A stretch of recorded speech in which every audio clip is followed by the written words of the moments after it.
Hello, everyone, and welcome back. We've got the post Birmingham Major rankings today, and I am joined by a new face for the aggregate, Pyro. Welcome aboard. How are you doing today? I'm doing excellent. Thank you so much for having me. Yeah, of course. Question actually for you: is it Pyroblock X or is it Pyroblocks? I see this says Pyroblocks here, but I think I might have gotten that wrong previously.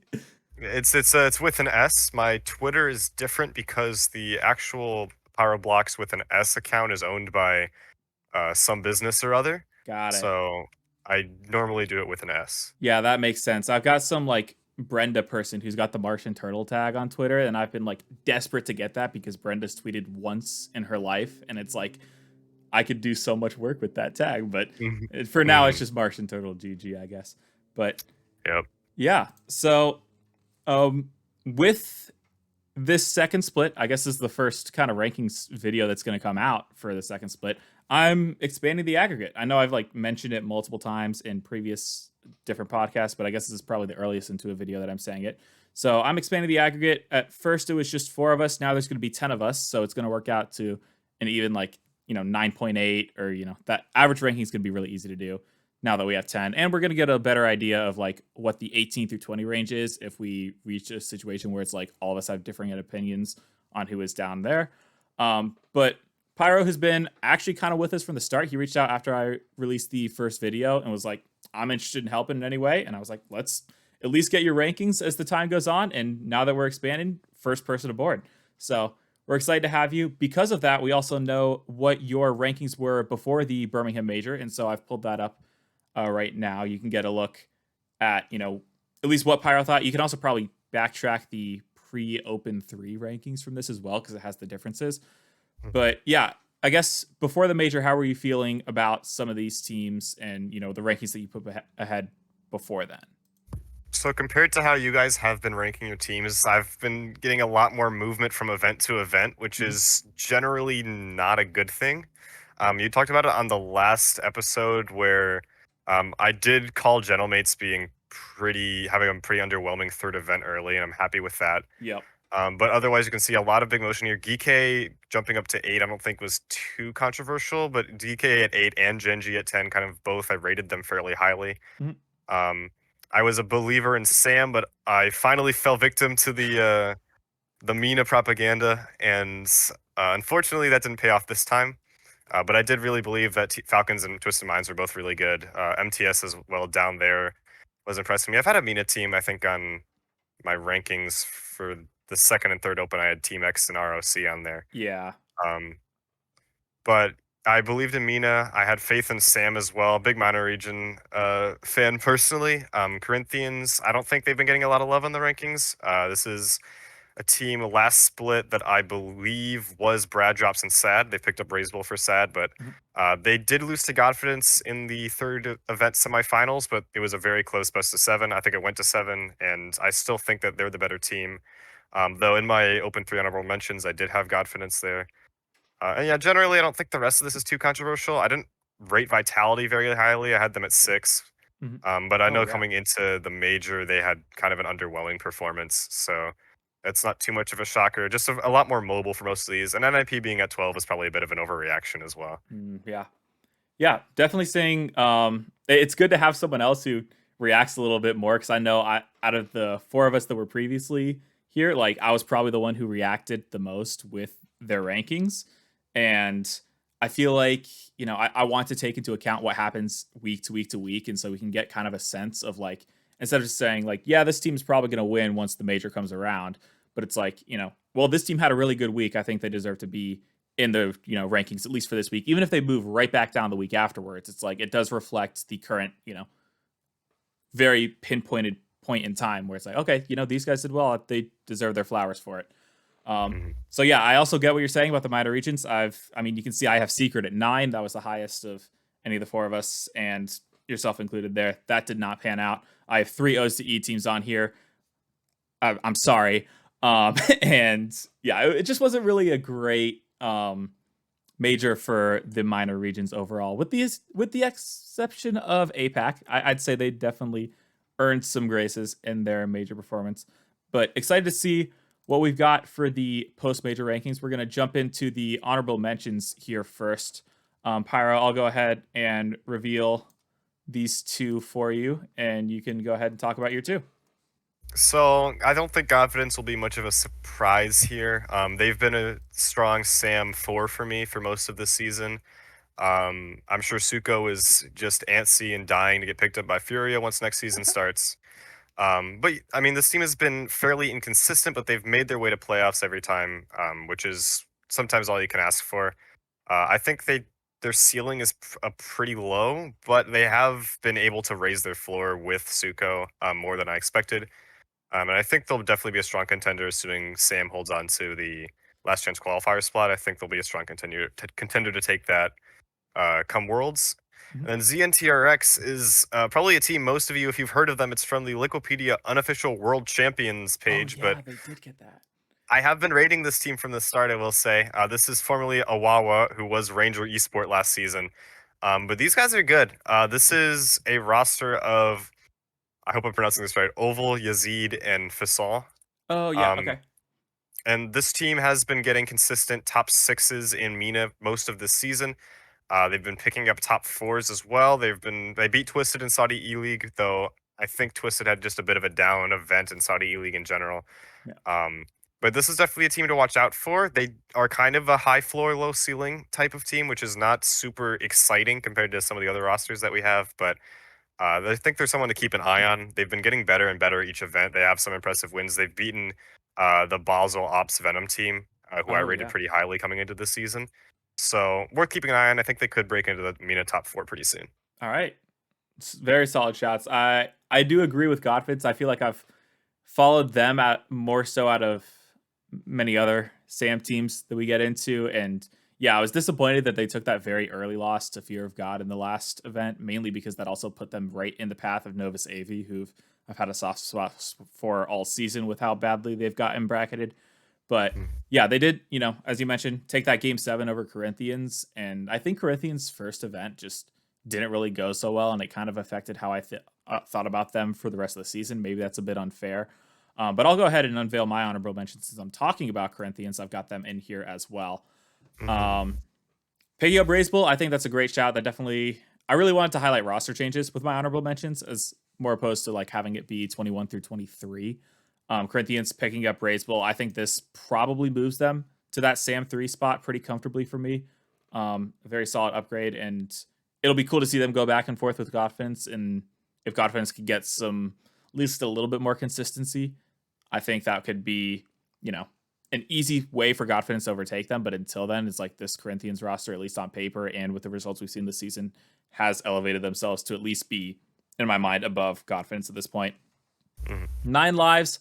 I had these guys at 20. I had them at 19 pre-major, but I had them at 20 up until like 2 hours ago when I was sitting here and I'm like, I can't put a team on the rankings that I just don't know what their roster is yet. Nor do I know for sure that Hawkster and Chicago are sticking together. We already know that 9 lives are losing Kofor, and I guess you've probably figured it out by now. But we're doing the rankings based on the rosters that we know of heading into the second split. We're recording this on April 10th, so we're doing this to the best of our ability. Obviously, not every single move has gone through. But we did just get news about Justin to Gen G's. Sure, we'll talk about that. But Mhm. as Yeah. of this moment, we have no idea if 9 Lives is sticking together, who's joining them. And it's like, I don't know if I can have them at number 20. And so I do have them in the honorable mentions for now. And even with that, it's like losing Kofor, that was your best player for sure. I'm not sure if you stay in the top 20, depending on who you pick up. It's a high bar to reach. So could easily work their way back into the picture if they keep the results up. But as of now, it's difficult to place them in my top 20. And then Power over in OCE. This is the former Scrims World duo of Caleb and Lunar. And then now they're joined by Gus from Power. They're also coached by Adam Baguette, who is coaching that Scrims World roster. Scrims World took Open 2, which was super exciting shakeup in the OCE region. And at this point, like OCE kind of needs a team to come out of nowhere and start performing. And if there's any team that's going to be able to do it, it's going to have to be this Power team, because we just saw what Chiefs did on LAN and it wasn't the prettiest performance whatsoever. And throughout the entirety of the online split, barring one series, Chiefs have owned TSM. So it's looking dire for OCE. They need Power to actually work their way into these rankings if they want to have good performances at lands, I think, because I'm not believing in the or at least two of the other options that you have that could be land contenders. Yeah, I'm going to touch on a couple of these teams Yep. because I don't have them ranked. Power for me, that move is a bit of a side grade. Laxon was Scrim's best player of the split for me. Mhm. So seeing him off for Gus, who was definitely solid, but probably lower tier in terms of land contending for a team that's kind of full of players that are the lower tier of land contenders. But I really do like Adam as coach. I think if anyone's going to elevate that roster, it would have to be him. And given how OCE, even if the reach as a whole is down pretty bad, Wildcard and Chief still looked, for the most part, head and shoulders over everyone else. It's going to Yeah. be a little tough for Power to break through, but I could see the potential. And then Nine Lives, yeah, I mean, it really does depend on who they pick up as third, but based on who's available, it seems kind of unlikely that they're going to get anybody to replace Kofor. Yeah. Uh, there's not much left in the talent pool. I could see maybe Eris going over, but even then, Okay. that would still probably be definitely a worse team. They would not get as close to contending as they did this split. Yeah. Yeah, I put out this tweet a few hours ago at this point, actually, but we saw that Percy, Evo, and Aqua have announced that they're planning on teaming for the next split. And with that comes a lot of questions because we thought at least there wasn't any indication otherwise, but we thought that Lion Blaze and Percy were going to be sticking together from that omelet duo. Zanil announced that he was looking for a team. According to Lawler, Zanil has scrimmed with Calm and Talk, and I think if neither Calm nor Talk get a spot on an organization, they're probably going to run it with Zanil next split. And Mhm. so that leaves, questions of A, where's Lion Blaze going? But A, where's Eris going, as you mentioned, because he was planning on duoing with Evo at the start of this transfer window. And as duos normally do, they have fallen apart before the end of the transfer window. So I don't know if I would hate it if he went to that Hawks or Chicago duo. It'd be an interesting fit. And I think that, Eris is a player who has a very big upside, but it's also been rumored that he doesn't necessarily have the most dedication to continuing to perfect the craft. And I feel like Hawks and Chicago are both players that would want someone who grinds, who really dedicates themselves to it. And so if Eris is willing to do that, I think that could be a very dangerous squad. But the question therein lies, where's the motivation and is it enough for that trio to work themselves back into the rankings? Yeah, and Zanil for me, him going to team with Common Talk feels like a bit of a wasted opportunity because I do think in terms of Nine Lives, he'd actually be a really good playstyle fit. Mm-hmm. He's not too defensive, but I think he does unlock Chicago to play a more attacking role, which I think is probably what needs to happen if this team without like a real offensive superstar wants to succeed. They need Chicago to be that guy. Yeah. So I would like to see maybe Zanil, if it was going to happen, I would like to see him team with Kago and Hoxer, but yeah, it's pretty unlikely at this point. Yep. All right. Let's move into the top 20. I know we were talking, you mentioned about Power having Adam Baquette as a good coach. I'll segue that into my number 20th ranked team because I think these guys have a good enough coach that I've got them in the rankings. I've got Team BDS. It might be Ooh. bold, it might be early, but this is, I mean, they haven't technically announced their squad yet, but this is Nico, Mutzer, and Juke, coached by Extra. This is the team that I had in my honorable mentions up until we did this, and then not having, Nine Lives not having a player was a little hesitant. But the Nico Juke duo was Ascend last split. They had some pretty solid results. They got 9th through 12th in the first event. I'm blanking on who they ended up losing to in that matchup, but it was definitely a matchup that they probably could have won. But in the second event, they made top 8, had that game 7 overtime against Starpoint that was a lot of fun. Unfortunately, lost it. And then in the third event, if you look at the teams that they actually lost to, as well as the team that they beat, they took down General Mates, they lost to Ninjas, and then they lost to Geek A. Overall, that's like just getting bracketed in a terrible group. So Hmm. I've got some expectations for them. I like Extra as a coach. Him moving into that role suits him perfectly if he is hanging up the sticks. And Mutzer has a lot of talent. It didn't really go the best with Save the Game in the first split. They ended up missing out on the top 32 in the final event. But I think we've seen the potential that this kid has. He was, one thing that does still come to mind is his performance on Dignitas back at the Flip and Spin tournament, where they actually took 2 games off of that Carmine Core squad in their first event together. So, Hmm. Yeah, that's an interesting shout. I mean, obviously before that was announced, I didn't have him on my radar, but mhm. even after, I feel like I need to see a little bit more from Mitzer to really put them towards contending. It's EU is a lot of good teams, and there's so much international depth that I didn't really feel like putting EU8 in the top 20. Hmm. Um, but yeah, I could definitely see them popping off. This is a team that is young, that has kind of Nico, the X factor, who definitely could pop off, and Giuk has. I don't think he's been underrated. I think people have been starting to give him his flowers, and he's Yeah. been a very solid player for this team. They play a lot of last line defense, which can be a little bit of a cheeky way to win, but they have made it work at times. The issue that has proven though is that they aren't so consistent because they will oftentimes get pinned back. So we'll see if Mitzer can maybe shake that up. I don't know how much more I rate him compared to Matt. I don't. It's probably a bit of an upgrade, but not enough for me to warrant them in my top 20. All right. Um, but speaking of EU8, Yep. Gentlemates with Eugen coming off of start point. This is a roster. I had them at 17 before the major. I probably should have had them even lower, honestly. Um, but don't make any mistakes. I think Eugen is definitely a clear upgrade for Radosin. This roster still has good potential.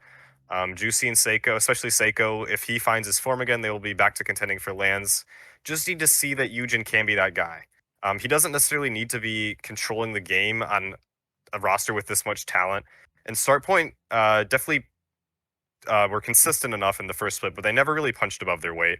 I don't know what the team's. I don't think the team really had a signature win. I think their best was probably against Ascend, and Probably then some was. close Yeah. series against Vitality. But no, I think they beat 100% as well in the last event. Let's look Um, through. I've got the team series tracker here pulled up. yeah. Start point. Nothing too good. I guess. I mean, Redemption, but that was when they were bad. Yeah, they did take down 100% in that seeding match, Mhm. where it was actually more beneficial for 100% to lose that, so they got a bracket where it was possible to make the major. So I don't know how Yeah. much I take away from that, to be honest. But yeah, they did have the 4-3 over Ascend in that playoff series. That was a lot of fun. So Mhm. Yeah. I think I am willing to brush the first split under the rug partially because sometimes you will get teams that just don't mesh, and I don't think Rado, especially, we kind of saw post Zen that his brand of chaos doesn't really work outside of that environment, or at least not with Gentlemates, and they crashed and burned pretty hard. The first event was even then it was a bit of a mediocre performance. So yeah, and they got worse too, which is a big warning sign for me. yep, But I believe that they have the ability to bounce back, and maybe some fresh blood is what they need to get them going again. But they definitely still need to prove it again to me because they don't have the same benefit of the doubt that people were giving them after the first two events. yep. All right, that's fair.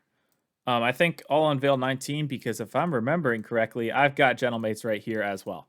So Mhm. they re-enter my rankings. I had them dropped out of my top 20 before the major. Now with the Eugen move, I've got them back up. Um, as you were saying, like I think Eugen is probably the best player on that start point roster. They didn't have a signature win, and truthfully, in that Ascent series, I feel like the most important player for start point during that series was a Chronic. But truthfully, that really just comes down to the experience factor for me. When it came down to crunch time at game 7, I was just sitting watching the TV. I'm like, it's gonna have to be a Chronic who wins this series. Like Nico's balling out for Ascend, but like if anyone's gonna have the poise to actually win this when the heart rates are high, it's gonna be the guy who's been here before. Not saying that Eugen doesn't have that. He's now got a little bit of experience. He's had a taste of what that feels like with that Ascend series. Along with that, he's played Vitality, I think, multiple times now. One of them going to game 6. I think the other one just went to game 5, if I'm remembering correctly. Yeah. But yeah, he's still very much an upgrade for Radosin. Excited to see what they can do. I don't think this moves them as comfortably into land contention as a lot of people will hope, but Mhm. it's definitely an upgrade and moves him back into a top 20 for me. So, Yeah. And then looking at my 19, I have Corinthians. Touched on this team a little bit earlier, as did you. But yep. I think this roster is firmly in the driver's seat for Sam 3. Um, we saw for the last two cases of a complexity player moving back to Sam, both Shad and AJG really underwhelmed. And both of their teams, I think they both ended up going to crew actually, and they struggled big time Actually, yeah. until they got released. Mhm. until Crew left the esport as well. So that really raised some warning signs for me. I think Raiseball might also have a tough time adjusting, especially since it's the mid-season transfer window. Mhm. But assuming he can ride this out smoothly, I think they'll be a solid team. Sad, like most of the ex Secret players, has been kind of coasting since that team and has been on the decline. Whereas at least Drops and Brad, they've shown more recent success on Crew. And I think they both had down years last year. Brad was all right on Secret, but I think this team, I mean, Sam's depth is a little worse than last season, but Corinthians Godfidence have definitely shown themselves to be a clear 3-4. I like the new Amethyst roster as well. I didn't put them in my Mhm. honorable mentions, but that's Knight, Wisty, and Sad. So I think they could also push up towards that 3-4-5 Sam bubble. But Corinthians are going to be in control so long as they can hold their nerve, which they have done the past two events, though they have shown a pretty concerning lack of clutch as well.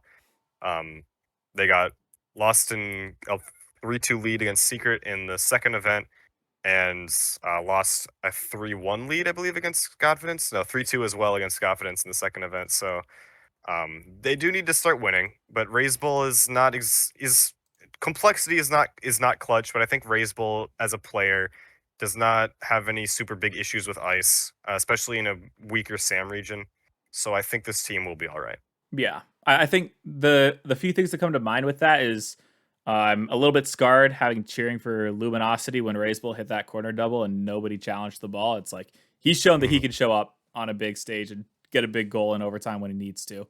But I think the difference you mentioned Shad and AJG when they moved back to South America, the difference I would give Raiseball a little bit more of the benefit of the doubt for is that this seems to be a little bit more of his decision.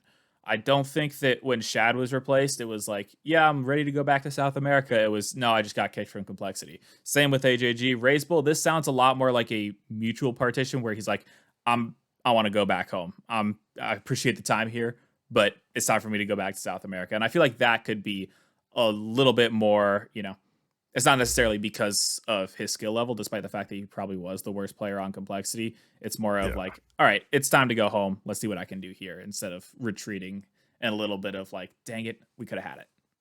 So, Yeah, I mean, Raiseball definitely did feel pretty washed at the major. yeah. But it kind of feels like the world simultaneously has a lot of depth and very little depth, where you have a lot of teams that are good, especially for minor region standards. They're top 20, but they're also not really that close to being competitive. Most regions have been two-team regions this season. I think Yeah. almost all of them, uh, besides for EU. I think the rest of them have been two-team regions, Yeah. which means that all of these third seeds and below are kind of fighting for scraps. And Corinthians, I think they do have a chance to even up in Secret, mostly because Secret looked really poor at the major.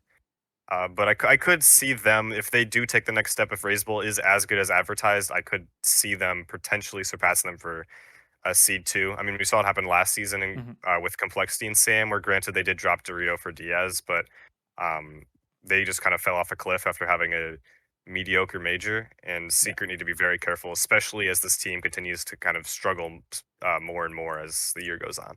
Yep. I definitely agree with that. So, let's jump into number 18. We've got Team Vision. All right. So, you had these guys on here last week. This is now MTS. Well, it was MTS. Now they've It made a roster was. move. So, I'll let you go for it. Yeah. I'm still on a little bit of Minohopium, which is very bad for the environment. It feels like I'm inviting bad karma by doing so. But this is Moss and Talum and SMW. MTS was Moss and Talum and Suspect. SMW has had a very weird season so far. He was on. Actually, I have no idea which team he was on. He seems to have bounced around a lot. I think he was subbing for Twisted Minds. SMW took a split off. I think he's still very good. Suspect, I don't want to underrate. He had a very good first split. MTS is a very solid team. In my RAE model, MTS was 16th after the major. Oh, wow. Um, Okay. yeah, they're fairly high. And I think that's mostly because Mina had a bit of a scrap after the first event to just see, okay, who's really the third seed, and a bunch of teams tried to lay claim to that. But at the end of the day, it kind of came out to be one of either MTS or ROC, which was the Team X roster of Twiz, Ghazi, and Abdullah. Mhm. Um, but I think making a roster move for SMW, at least talent-wise, is an upgrade. I think this team will. I mean, they should, all things considered, be Mina 3 by the end of the year. But Mina's gotten a lot more depth. I think they really have a bona fide top 8, and a lot of teams are able to take games off of a lot of other teams, unless you're playing against Falcons, in which case there will be a tech pause if you take 2. But Mina's gotten better, and this is kind of a result of that because this is a Mina 3 that is not all that close to Mina 2, but I still think worldwide they're fairly good. All right. All right. Yeah, my 18 is pretty boring. I had Pirates on a boat here last time. I saw Pirates on a boat here. They actually signed up with no roster move, so it's not required that teams sign up until April 14th. Technically, once you sign up, you can still make changes up until the deadline. But the trio, 5-up, Hockey, Creams signed up as POAB, so barring any last day of the transfer window shenanigans, they'll be running it back. Do I expect another top 4 out of them? No, but based on recent form, I'll still keep them here. And truthfully, like, I don't think they've had the worst season throughout. I know I mentioned this last time, but they have like maybe one loss that's a little bit tough each event. But other than that, they're beating the teams that they should beat. And if they keep squaring that away, and then if they, do stuff like taking the win off of Space Station that they did in the most recent event, they'll keep themselves in this conversation. So. Yeah, I mean, I think Creams and 5-up both are pretty good in playoffs. I think they also both struggle to really get out of the group stage. They need it. They need that easier bracket, like they saw in event number 3, because before beating SSG, all they really had to do was get past deleted Netherlands, Canada, and Omelette. Yeah. And Omelette is not a bad team, but that's also a very underwhelming roster, a very defensive one. And POAB has good offense. And they managed to play Omelette's game for the most part and still beat them, which was pretty impressive. But that's really kind of their second best win this split, which I think. I don't want to. I will check the sheet, but I don't want to get too. I mean, they beat Rebellion, but and they beat NRG. Oh yeah, they got the win over NRG in Swiss and Evo in Swiss. So they've had some good Swiss results. I don't really factor Swiss in too much just because it can be so variable. And a lot of teams will tend just to not care about it and then drop some unexpected series. But POAB, they need to get a little more upside for me. I think that SSG win was good, but that is also an SSG team that is prone to collapse. You're telling me, yep. It is very hard to judge whether that's because POAB was good or because SSG was bad. I think just needs to be a little more waiting before we really feel comfortable calling them one of the teams in the major bubble for NA. Yeah, that's valid. All right, let's jump into number 17. Let's go. Let's match. All right, APAC enters the board officially. You didn't have these guys ranked pre-Birmingham. No. I think so Rockets is joining the team as well. He posted something on the arlstats.gg page that was his top 20 pre-major. So we did get to see a look at what he thinks. And he had Luminosity ranked 18. So technically that's like the only time that we've seen Luminosity officially appear on the rankings until now, where we both got him ranked at 17. I noticing that I'm not sure, and don't reveal this just yet, but I'm noticing that Wildcard has not been revealed for me yet. And so I'm guessing you're either in the same boat as me, where it's like, I want to see it again before I jump them above Wildcard, despite the fact that they wanted the head-to-head. But this was a statement to me. Like, not only did they beat the Chiefs, which, sure, OCE has beaten APAC, or APAC has beaten OCE too before. But taking down Wildcard, stopping them from going 2 and 3, which is like their, right as a OCE 1 seed, I guess. Like, that's a win to hang your hat on. And even outside of that, you're taking games off of Ultimates, or at least a game off of Ultimates early in the tournament. I don't think that should be overlooked either, even if it is just the first round of Swiss. Like, this was an announcement for APAC, and like, okay, we can actually take some series and some games and look a little bit dangerous now.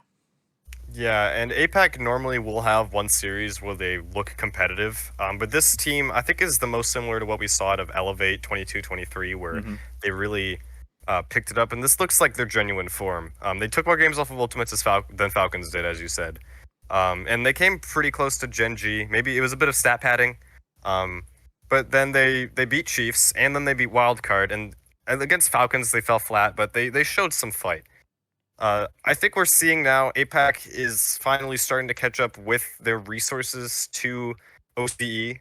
I think it is, you probably would agree that it's only a matter of time until APAC surpasses OCE as a region. Absolutely, yeah.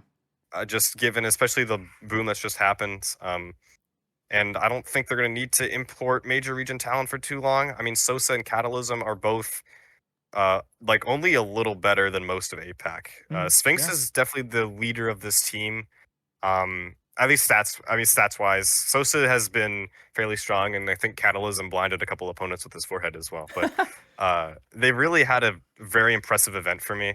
And I think they will be able to keep this up. They need to be careful not to get caught napping against Elevate regionally, but Yeah. they definitely, I believe that they can keep up this form for another major. Yeah, I would agree with that. I don't know if we know officially what the move is, but I think current rumors are that Elevator are looking to make a change. I think it's max you out. So it looks Hmm. like Tho and Ocelon will be moving on. I know Growly has scrimmed with them. I'm pretty sure he was upset that that got leaked, but um, yeah, so it does look like there's a uh, change potentially going down there.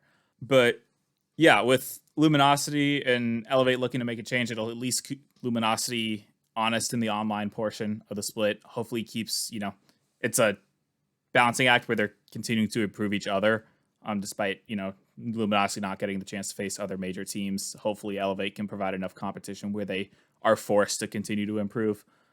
Um, yeah. but yeah, you also mentioned Luminosity stats. They were so backwards from what I expected at the major. The only one that made sense to me was Sphinx is still the leader in assists. He actually got one Mhm. assist per game, which was, you know, I think that was the record for the LAN. I did like a soccer Yeah, he program. was the leader. Yeah. Yeah. I did like a soccer program with some friends, and like assists per game was like the highest multiplier. And so he would have been phenomenal in the midfield.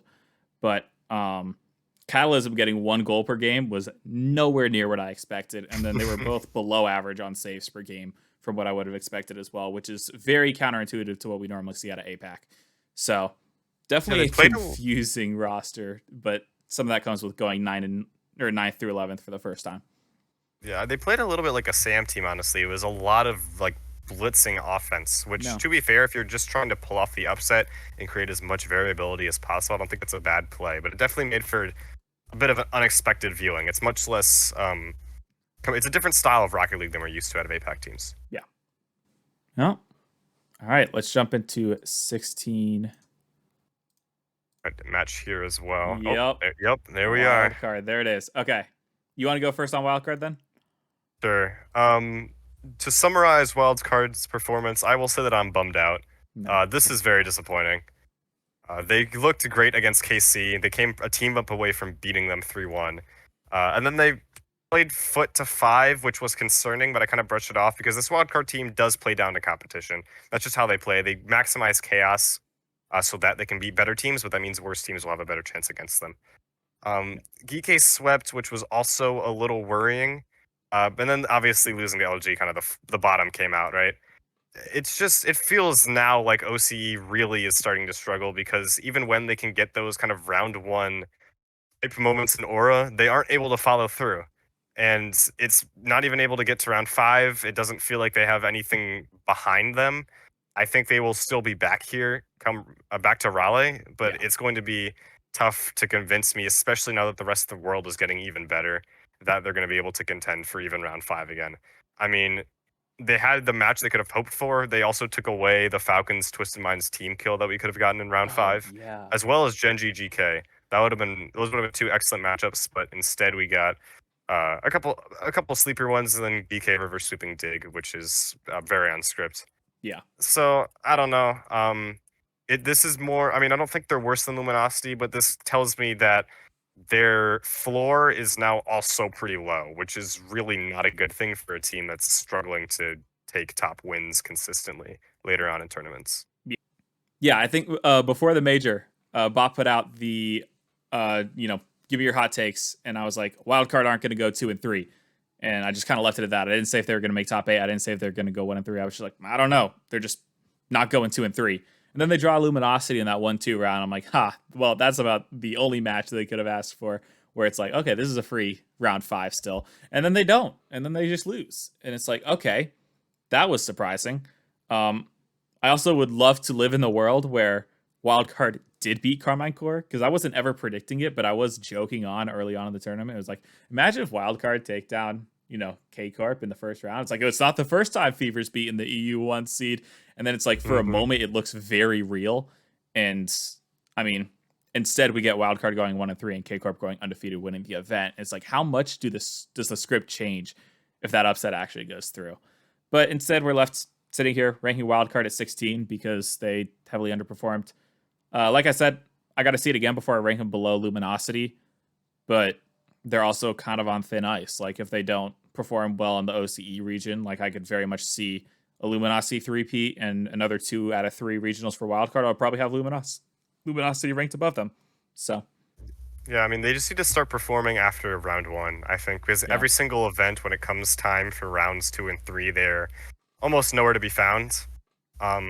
And then for round 4, they usually pick it up, but they didn't even do that this time. So something about how they're progressing through the event is not beneficial to them. They just keep getting worse as the event goes on, and that's why they've really struggled to get past round 5. Now it's why they might struggle to get past round 4. Yeah. And I feel like that trend definitely hurts them. I was going into day 2 thinking of that GK match. I'm like, this is the exact match where it's like, there's no way Wildcard actually pull this upset, right? And then they do, similar to how they beat Gen G in Worlds, similar to how they beat Oxygen. Like, this is how the power roster of last year rolled, where it's just they took that series, but it was always in the round 1 of Swiss. It's like, once that expires, what do you have? And I guess if you're the 9th seed, you're just kind of screwed because you're facing the best team in the world by far. So, Yep. On to number 15. Probably not the same here. It is the Oh my same gosh, here. I guess we are, All yeah. right. So, Team Secret. I wonder if we got a situation like me and Captain Dolphin had during the pre-major rankings. As we went through there, Myth kept pointing it out that me and Dolphin's rankings were like basically the same the entire time, bar like 2 changes. But yeah, Secret, I've dropped them 6 spots. I was high on them before, but oh my gosh, you guys almost lost to Food Esports, dude. What are we doing? What are we doing? Like, I wanted to have faith. I think Go ahead. yeah, everyone and their mother for I think, to be fair, I think them winning in 5 to foot was extremely on script. I think most people were predicting that exact result, honestly. I don't think they were predicting the reverse sweep. That was very concerning, but thankfully they did exactly what everyone expected at that point. But I mean, yeah, keep going. Yep. No, I've had a lot of faith in South American depth for a very long time. I mean, last year, South America was by far and away my favorite region to watch, had the most different regional winners. And while I don't think their depth is as strong this year as it was last year, and I think that's been pretty evident throughout the season, it's like I still had enough faith in Secret to be able to do, I don't know, better than that. Like, I had them above Complexity. That didn't work out by any stretch of the imagination. I thought they would be at least very clear of SSA. Guess that's not true either. They do almost pull it back to round 5. They took that Gen G squad to game 5, but of course, Gen G going to round 5 is also a right of theirs. So, had to end up losing that series. But yeah, these guys dropped 6 spots for me. I have a lot less faith in them. I hope they can turn it around. But I also wonder, I feel like that OG squad last year that was pretty solid online, all things considered, was able to take down Gen G, beat Space Station a couple times as well, and then just did nothing at all on LAN. I wonder if this Secret squad, both last year and this year, are kind of similar, where it's like they can take care of business online. Like, Secret only is lost to Furia and then 1 loss to the Reds, which is Card's team. And other than that, they're spotless. Like, I wonder if they continue to do that in the second split where they're really good online and then they come to LAN and it's like, for some reason, something falls apart again. Yeah, I mean, there was a moment rounds 2 and 3 where it felt like Sam was really about to just let the bottom fall off completely, and thankfully for them, Furia pulled it back. Yep. But yeah, I mean, this is just a completely dismal result. I mean, it breaks my heart to say it, but I think KV1 is probably cooked. I don't want to say he's the only problem on this team, but teams led by him they aren't inspiring, and it needed to be Swift to really bring something, but the industry plant allegations were reinforced. I mean, he did not really look like a prodigy. He looked like in terms of LAN quality SAM players, a replacement level 1. Like, you could throw in Bems or Astro and it would not surprise me to see them perform like Swift did. Dang. And that's what they needed, was for him to be above average player at the LAN, and he wasn't, and so they fumbled. I don't even know if they started to get together against Gen G. It really kind of felt like Gen G let them into that series. Uh, it just they didn't feel close. They didn't feel like they could have really won when it mattered. Yeah. They couldn't score when they needed to almost ever, and they really need to fix something because Corinthians are going to be hot in their tail. Yeah. Yep. I hope to not move you guys down further. Like I want to cheer for Secret. Like I actually really do like this squad, but dang, that was an indictment. And they felt pretty good, but now they're closer to Luminasi than they are to Ninjas or Geekay. Yeah, absolutely. Number 14. All right, we've got some differences here. Okay. So I'll go ahead on 100%. I moved these guys up 3, which is, I mean, kind of just by proxy of everyone else that I expected to be good underperforming. I mean, Secret drops below them. I feel like that's fair. Wildcard drops below them. Also feel like that's fair. I think I also had Chiefs above them, and oh, gosh. Yeah, these guys, as of now, don't seem to be making a change. They are currently signed up. There's like this small European event where there's 8 invited teams and like 8 qualified teams. It's actually happening this coming weekend. By the time this gets released, it'll have already happened. But they're participating in that, which is exciting. They're going up against some other pretty solid squads. They competed in the British Esports Cup, 75% actually, because I don't think Luis P was able to participate as he is from Spain, not England. But I mean, these guys kind of maintain the status quo. I was a little bit hitting the warning button on them after Open 3, where they took some losses that I feel like they shouldn't have to Start Point and Redemption. But I still think they're in the conversation when it comes to EU and at least deserve to be on this ranking still for sure. Yeah, I'm not going to talk about them too much since spoilers, I do have them coming up. But yeah, I mean, this is a solid team. There's not really much to say. They have punched a little bit above their weight, but only really beaten teams in worse form than them. So I mean, depending on how you define form, that could always be the case for any team. But it feels like they might have kind of hit their level. Like this is kind of where they are. Yeah. And then Space Station. There are many things you can say about this team. This is the Kofor iteration. Obviously, the roster move happens due to off the field reasons, but if it didn't, I would have liked to see Kofor in for Scribbles, and I think this team probably would have made LAN. But he's in for Frosty instead, which in terms of how the teams play is probably the most direct playstyle equivalent. I don't think this team will function in rotation any differently, but it really needs to be XP getting them together because, oh my goodness, this team has no mental. There needs to be some consistency. They clearly do not have a problem with beating better teams. That is not their issue. They have found a very high ceiling, but their floor is much too low to be seriously considered to be any higher than this right now.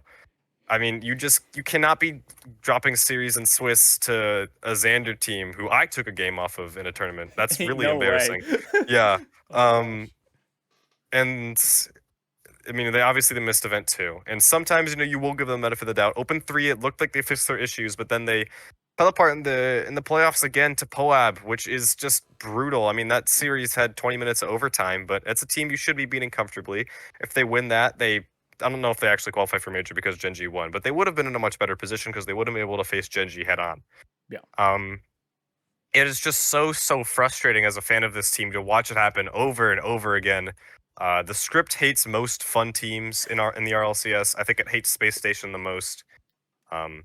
Maybe there will be something different. Maybe not. Honestly, I don't even know how much I can move them if they win this event because they might just go back and miss the top 16 afterwards. It's gonna just be another weird split, I think. Yeah. I'll go ahead and unveil 13 because we all know who's gonna be here. I couldn't rank him any higher. Okay. Yeah, Space Station here for me as well. Yeah. If you're watching, don't watch. You know who I'm talking to. Hi. I know you've watched before.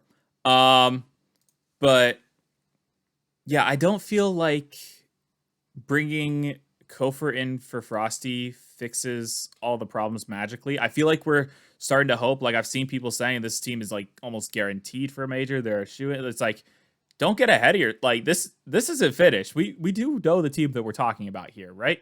I Hmm. like They you had were saying. 95% odds and they missed. Oh gosh, I still don't want to talk about it. Yeah. But yeah, is losing to Poab after you beat NRG. Sure, you can say NRG seeding match after beating two major trying teams with 9 lives and ultimates. It's like, okay, whatever, chalk it up. NRG was tired. You weren't. You had something to prove. They didn't. Whatever. Losing to Poab, like, I actually wasn't even taking the series seriously. Like, I think I watched it on the stream. You could probably go back and see it, but I was not taking that series seriously until all of a sudden we're in game 5, and I'm like, is this actually like going down? Like, are we actually like at threat here? And then all of a sudden it's game 6, it's game 7, and we're losing. It's like, oh, great. And, you know, the benefit of hindsight really leads you to see, like, you know, at least we would have been in Gen G's path. Does it matter because Gen G won the regional? Maybe not. We probably lose to that Gen G squad, to be honest. But does Gen G have the same resilience to beat Ultimates knowing that they don't have the fallback? Because I think that's something that really benefited Gen G, was knowing, okay, even if we lose to Ultimates, we can still go back and beat Space Station, and having that extra life behind them allows you to compete with less pressure. There's a lot more pressure if you actually force their hand by beating the teams that you should be able to beat. So, yeah. Kofor in, Frosty out. I still hold the opinion that any of these 3 players could end up being a franchise player. I know Scribbles is definitely like regarded as the worst player, but he's still very young and has a lot of upside, has a lot of desire to improve at the game, and I'm not giving up on his potential anytime soon because of that. And so any of these 3 players could be a franchise player. I said that with the Frosty iteration. I'm saying it again with the Kofor iteration. This doesn't really change anything for me in terms of how I look at this team. But you got to fix the issues that reared your head last split. And hopefully you've been working on that because you've had the time to now. So, Yeah. I mean, yep. the moment you watch SSG and think, "Oh my God, are they going to lose this series?" You already have your answer. That's And too what true. really scares me about this is that Frosty was not only their, and I have seen some interesting takes, but this is what I firmly believe. Frosty was not only their best player, he was their most consistent and least nervy. Mm-hmm. And to replace, and Kofor has not shown any lack of ice besides whatever happened in the third regional. Um, but Frosty was most of the time what held this team together when they were nervous. So to see him out really does not inspire a lot of confidence in me. I think they are still good. They have a lot of talent. And NA, to be fair, it's not like a Death Star. Like, I think the 4th seed is Yeah. still pretty open. But it does seem now pretty, like, before the major, we felt, okay, maybe this team is probably still in the level of complexity in Gen G. Now it feels like they're definitely going to be a step below until they can fix something. Mm-hmm. All right. I don't know if I And agree. then, Oh, mhm. sorry. I No, want to go touch ahead, one go more ahead. thing. Yeah. I don't know if I agree with Frosty being the least nervy player. I feel like he had a couple moments. There was some backboard. There was one backboard miss against Poab that cost us a game. There was one against Ultimates that ended up costing us the game, but it's like it ended up being a 4-0 sweep. We would probably lose that series anyways, whatever.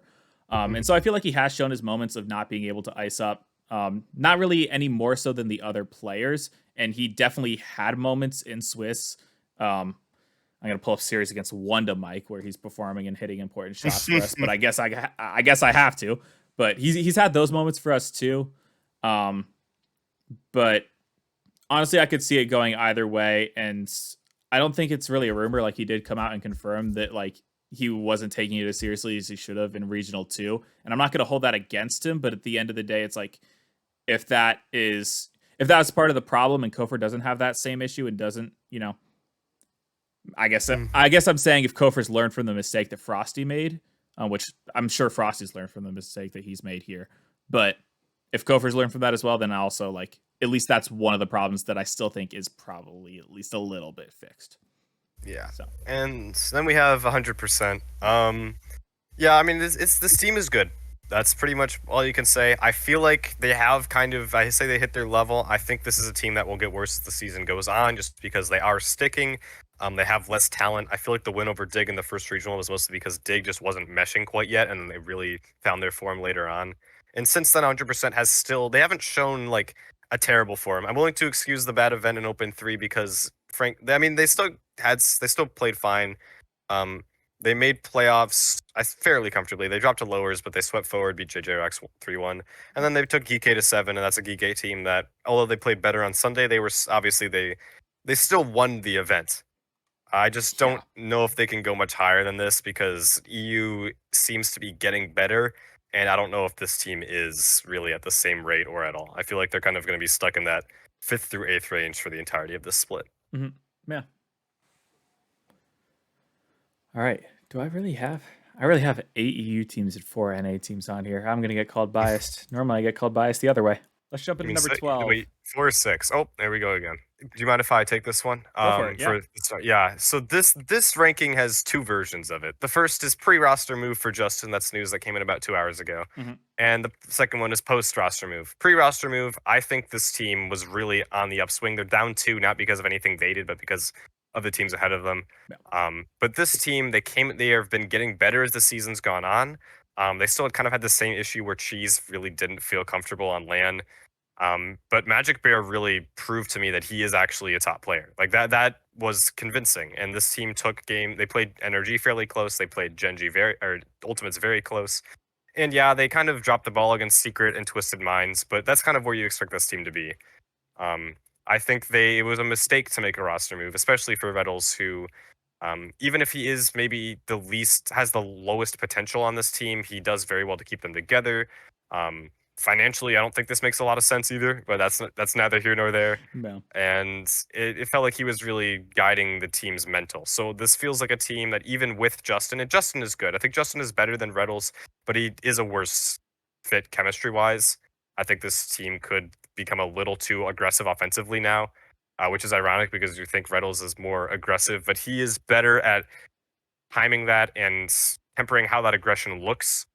Whereas I feel like with Justin's brand of offense, it's going to be more prone to counters. Yeah. So I don't know. This team feels a little weird, and would be at 12 for two very different reasons. We'll have to wait and see. I think they're still 4th for me in NA, but like very easily they could do what Luminosity did last season and just kind of fall down into irrelevance as the second split wears on. Yeah. Question: did you have them higher than 12th before the Justin news came in? Nope, this is where I had them before and Okay. after. I'm the same way. The rumors heading into today was that it could be either Justin or Talk. I feel like if it was Talk, I would probably move them down, to be honest, just because he's a little bit more of an unproven commodity. But yeah, I have him at 12th. They're still below complexity for me. I mulled this over before the major, and nothing at the major made me change my mind. As I've kind of stated a decent amount throughout this process, that I look at the results in terms of like who you've played, what series you've had, much more than where you place in a tournament, because with how wonky the format can be and the groups of death that we've seen this season, I feel like that's really the most fair way to do it. But yeah, these guys land at 12. I feel like there's a gap in between 12 and 13 for me, where it's I was very confident in ranking 1 through 12, all things considered, but 13 through 20, I was just like, what the heck am I even supposed to do here? Genji was that cutoff. It's like, all right, they're solidly 12th. I don't have them moving up, but I also don't have them moving down into the rest of the crowd either. So, as you were saying with Justin coming in for Reddles, I feel like on paper it could be an upgrade, right? But yeah, this was the team that like prided itself on not changing the roster and prided itself on the culture. And I mean, this is their most successful split. It's just a gut punch, really. Like, oh my gosh, it hurts. It hurts. Like, I'm trying to say this in the nicest way possible, but it's like, this was your best result.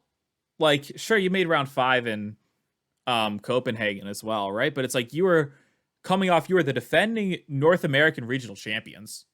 Right? Nobody expected to say that at the start of the season. Not even Gen G fans expected to say that at the start of the season. It's like, you haven't made a move for 3 splits, and now is the time? And it's like, it's not even the most obvious upgrade to me either. It's like, sure, Justin's a player, but it's like, I feel like you're messing with a system that was finally starting to click, and you risk letting it completely fall apart. And, I mean, maybe it's just they didn't believe in themselves to do that again, which I could almost see. But it's like, truthfully, if Genji fixes however they play against 9 Lives, or if 9 Lives just disband, they're in a much better spot, because that was really their kryptonite all split. Like, it's just, it does confuse me a decent amount. Yeah, I mean, and all of the rumors in the past, they've all been Cheese, which Cheese is Hmm. a very good player online. He has been underwhelming on LAN, but even Justin for Cheese feels like a much more straightforward move than Justin for Reddles. And I don't want to say that as if I think Cheese and Reddles they both contribute an equal amount to this team. Not saying neither one is probably better than the other, but in terms of the value they add, they're pretty similar. So I mean, it just doesn't make sense. Something feels off. I don't know if this was an on-field thing or an off-field thing, but this team I mean, it feels like a move like this doesn't make sense with on-field results. But this is such a good vibes team that an off-field reason doesn't make much sense either. I don't know. It's Yeah. just very strange. Yeah. I don't really know what else to say about them. We'll have to see it on the pitch, which is kind Yeah. of true with a lot of the rosters that have changed. But in terms of like on paper and the results that we've seen, it's like the move doesn't move them. The roster move doesn't move them in the rankings for me just yet. So, Hmm. yep. All right. On to number 11. Think we might match here too, Yep. honestly. And there we are. I feel like we're going to see a decent amount of consistency coming in here, to be honest. Mm, honestly, I think my f- my 2 through 10, I think is a bit more mixing than you'd Okay. expect. I think it could be a little more of a scramble. Okay. I feel like I say that and then immediately we don't match. So I'm just jinxing it so that we make sure that we have some talking points. But Okay. yeah, I guess I'll touch on complexity. Raisable out, as we mentioned, Frosty in. On paper, upgrade. Like, you can say what you will about the consistency of Space Station. You can say what you. I mean, we've said enough about Frosty already, to be honest, and like some of the issues that he could bring. But at the same time, it's like we also saw the on pitch product, and it's like this is a guy with a ton of upside. And working alongside CR and Diaz, I was really saying that complexity are on fraud watch pre-major. They didn't do anything to disprove that or prove that at the major. They did kind of exactly whatever would have expected, barring the fact that Team Secret fell apart. Yeah. But now that they have Frosty, I'm a lot more confident in what that team could do, and I think they really solidify themselves as a major team from North America. Yeah, bigger upside, and honestly, I don't think their floor is that much lower Yeah, either. Um, CRR really converted into just the 25-year-old father of three, and in this case, it is pretty literal because he's going to have to be that guiding hand for Diaz and Frosty. mm-hmm. But Diaz was consistent enough for call. I wasn't super impressed, but I wasn't underwhelmed. He was what they needed to be. And then Frosty, yeah, he has a very high upside. I think it's again going to fall on Complexity's coaches to get him more consistent, or maybe that was just an SSG thing, which knowing SSG is probably an SSG thing. Probably. So maybe this team will be like towards the top of NA because they always felt like never their turn, and they got worse as the split went on as well. They did not look very good against Genji in the Yeah, open three. Um, so yeah, I mean, this is a good move. I rate it. As long as everything's good with Frosty, I think this team will be better. This could be a bit of a comms issue, both via a language barrier, but I think Frosty speaks Spanish. But yeah, also because this is just going to be a very young team, and mental is going to be very important.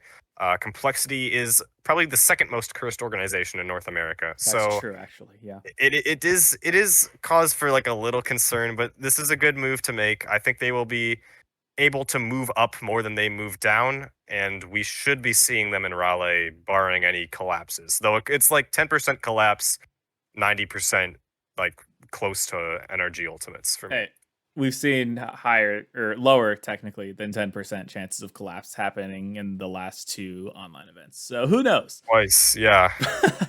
But I mean, I feel like everyone's going to hold on to that come open six. There's going to be a team sitting there with like 3 points where it's like, oh, they could win the event and still make the major. I Like, so, think we're I think you we're know, gonna get someone's going to be doing pretty whelmed. Like we're gonna go back to normal. That was so weird. that. Do we Was want to do? Go ahead. no, you go for it. Do we want to reveal number one before we do the top 10? Because I feel like we should Yeah, not have any. There should not be there's anything but not. consensus here. Yeah, it's KC. I mean, just the Death Star. Yep. Like almost never teams will win every single series in an event. You feel like they have to have that moment of adversity. For them, that moment of adversity was going down 1-2 to wild card, and then they dropped like 3 games the rest of the way, and 2 of them Yeah. were to an NRG team that was energy's weird. I mean, yeah, like complete domination. Furia looked lost. Ultimates looked pretty strangled. This is the prime KC play style. I mean, there is no team better. This is the best Rocket League that has ever been played. I don't think that's an overstatement. Mhm. I don't know what you can do to beat this team besides hoping that they fall off like they did in the second split last season, which could happen. But they are just so far and away better than everyone else on the pitch right now that it is going to be tough. I mean, I don't think that form that they had on Sunday, I don't think they're going to match that most of the time Mhm. because that was unbelievable. But they are going to be a tough out for the rest of the season. I would not be surprised to see them three-peat, honestly, but more than likely they will drop one event. They're just like clearly the best team in the world. It's nowhere, and no team is anywhere close. Yeah. I honestly don't know if I can predict a not three-peat. Like, they're just that good, and no one in EU feels like they're on the winning level of them. You really just got to hope for complacency, and that's the first thing I started chanting 3 minutes after that trophy was lifted, because that's our only chance of taking this team down. It was You just gotta wait for the Zen Daniel Naupo international roster, man. It's gonna oh be boy, insane. Yeah, can't the wait for the that to hit. popping into the Mina LCQ. Yep, that'll be tragic, because then they'll own the entire scene forever. But no, Cinema. with K Corp, I knew, like, I'm watching that championship Sunday, and we have a banger matchup between Falcons and RG that goes to Game 7. I'm like, oh, that was such a fun series, and the team I wanted to win won. And then I watch Furia versus Vitality, and it goes to Game 7 overtime, and the team that I wanted to win won. And I'm like, oh, this is great. And then I watch Ultimates NRG, and it goes to Game 7, and the team that I wanted to win won. And I was like, this is the best day ever. We're setting up for 2 Carmine sweeps, aren't we? And look what happened. Like, of course it had to happen, right? Like, it was kind of like the other European events where it's like they've, aside from Miracle Run territory, they weren't dropping games in elimination matches. Like, this team is scary good, and now they've done it on LAN. So, yeah. I mean, it's like it was literally just stop. Stop predicting Game 7s. Grand Finals were not supposed to be fun. Like that was the thing.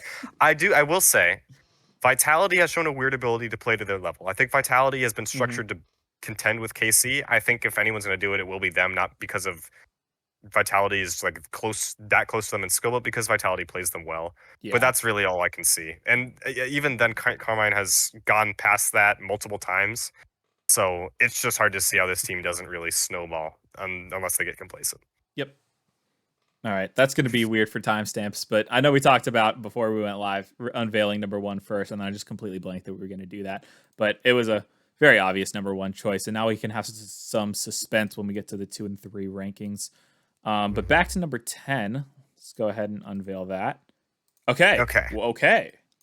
All right. I'm interested to hear from you on this one, actually. I think GK, they found lightning in a bottle again at the major for a little bit, but I think it ran out. This team's true level is much closer to what they showed in event number 1 than event number 3. I think no one's arguing on that, but they're really, I don't want to say it shouldn't have been them because they made top 8 and that is about par, but they did not look like the 8th best team at this event. They looked like the 9th best team. They looked worse than Dig. And I don't think they're gonna. I think they'll have a fighting chance of doing it again. But I don't know. I don't see them doing it. Something just doesn't. It doesn't feel like this team has it anymore. Like they used up all their magic. Joel used up all the aura he'd been saving up since leaving Moist, and this is kind of the result of that. Dang. All right. Yeah. I mean, I don't know.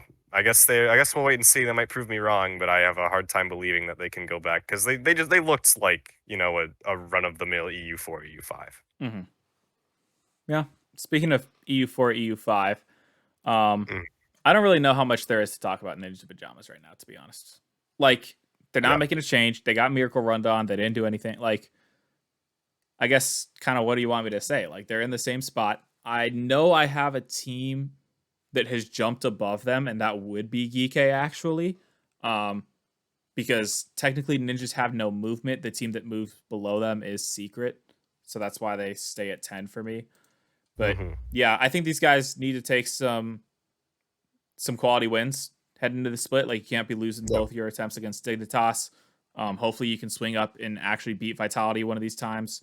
I'll temper my expectations when it comes to Carmine Core and beating them. But I mean, you know what you got to do, and there's nothing to say that I haven't already said in previous episodes of this, to be honest, with Ninjas. So yeah, you can go ahead and reveal number 9 because I think we're probably just gonna swap here. Oh no, okay. Well, I'll go with Ninjas then. But yeah, I mean, this team they aren't playing down to competition. They are struggling against EU's top, which is that's their problem, right? And I think they do need to start being able to figure out how to beat Dignitas because that's kind of where you want to be if you're contending for major top eight. But other than that, like this team isn't like super concerning for me. They didn't have anything that like screams this team is going to fall off. Mhm. They fell victim to one of the most unlikely runs in our LCS history. They have beaten Geek before the split. They beat Vitality in the split. I don't think they beat Dig. Dig is a problem team for them. It's weird. No. But they'll be fine. I think they're gonna make major. Based on how Geek played, it felt like Ninjas probably should have been the ones there. I mean, that's a lot of hindsight. I think during the event, it definitely felt like Geek was still that team of destiny for a little bit. Mhm. So we'll see Ninjas back. I'm not worried. Yeah. Though if they continue to lose to Dig, then it probably means that they're more likely than not to miss major top eight because the top eight of the world is really good right now. Yep. All right. I probably have some explaining to do. Yeah, I mean, not too much, but a fair amount. Oh, I think I have Yeah. some teams switched around here. Okay, go ahead, So, go ahead. so I'm a lot more by the book. And like when it comes to when I do the rankings, like one thing that I know Belair has talked about when he does his, reasonings for why he has teams ranked is like if you see these two teams on LAN tomorrow, who are you picking? And like that was a large part of why he had Vitality second, right? Because he still believed it's hard to ignore the names on this roster, right? Well, Hmm. to me, we just saw that play out on live television. Like we just saw what happens when you put these teams on the major. And, despite the fact that Twisted Minds looked like the seventh best team, I also, at least when it comes down to the playoffs, they look like the seventh best team. Because if you look at those lower AFL matches, like Falcons was smashing Geek, and Furia did kind of smash Twisted as well, but not as badly, and so it looks better for Twisted, right? Where I have the hesitancy is not being able to get it done against Dig. I have, if we're asking which teams can, if you have these teams on LAN, who do I think is going to win? It's hard to ignore the fact that Dignitas now has the head-to-head over Twisted Minds. Now, of course, this can change very quickly. Knowing me, my rankings go back and forth all the time. Dignitas start taking bad losses in Europe, I can see them going down. Twisted Minds take down Falcons again in MENA, Twisted Minds definitely go up, right? But Hmm. in terms of what we saw, like if LAN is really like the perfect what you're trying to rank your teams based off of, and if I want to take into a fact, it's like, okay, this team beat this team and they deserve the respect. It's like this, unfortunately, the math lands Twisted down at 9. So Yeah, and I think you can go ahead and reveal 8 for me as well because I don't really disagree with you all that much. all right. Yeah, Twisted is weird. This team, again, it's high floor, low ceiling, but that is within a series, which means that they are also more likely to lose. And they lost to Dig, which is why I have, spoiler, I have Dig at 7. Um, which I'm sure, I mean, that feels a little high, but it doesn't feel too bad for me. And I'll get to Dig later. I Yeah. don't know. I mean, their best performance this event was taking Vitality to 5. Like Yeah. that was when they looked the strongest, and I think there was a little bit of Zen Nalpo. There was something there that caused Twisted to pop off. Atomic was good, but he could not stop whiffing. Rise does not inspire me that much. I mean, they're still very good. They're not gonna have any problem making major again, Mhm. but they looked pretty listless against Furia. They kind of beat Gen G by default. This team is solid, but they need to prove it. And I don't honestly. I had MENA teams, both Falcons and Twisted, climbing each open events. This is their punishment for disappointing me on LAN, is that they're going to move down. And I don't think they can move up that much by beating up on Falcons because the rest of the region, even though it's starting to catch up, you're still just playing within MENA. And at some point, it does feel like MENA is having a bit of a. I mean, it's been one event, so of course we can say that MENA is having a down year because they had no teams in the top 4. But for a team that people were riling up as a dark horse, they pulled off no upsets and they got upset by Dig. That's a good point. So Yeah. yeah. So Their upside was not even enough to get them that. I mean, and their whole market, the most marketed thing about this team is that they pull off a lot of. They can upset anybody because they have so much firepower, but they didn't. They just looked kind of fine. They looked fine. That's all you yeah, can really say. it feels like there's a lot of. I think this is a common term thrown around in at least Shift universe of played them close award, and they get a pretty big played them close award, especially considering how good Vitality was looking in that Swiss stage, right? Yeah. And honestly, like that was one of the most fun matches of Rocket League I've ever watched. That was high flying action, especially games 4 and 5. Like a phenomenal watch. Looks a lot of fun. I think Stumpy said it on the cast. Like if you're trying to get someone into Rocket League esports, show them that game 4. It had a lot, but in terms of like the results that we saw as well, it's like, yeah, they took a step back. They lost to Dignitas, and you know, the head to head means a lot to me, and that's why I've got Dignitas ranked. I'll kind of transition this into Dignitas talk now. Like, I have them moving 0. I'm surprised I had them at 8 before this, but yeah, I have them ranked as a top 8 team. I'm very disappointed that they got reverse swept. There's a distinct lack of ice coming out of them as well because they feel like they should have had Geeke. Like, I mean, they were up with like a minute left in game 3, right? And then they just get reverse swept from there. That's almost as bad as getting 0-seconded on in game 3 and getting reverse swept. But yeah, they've shown that they can take wins. Their loss against Furia in the 2-1 round was definitely expected from me, but I also rate Furia a lot higher. They lost to Falcons as well earlier in the tournament.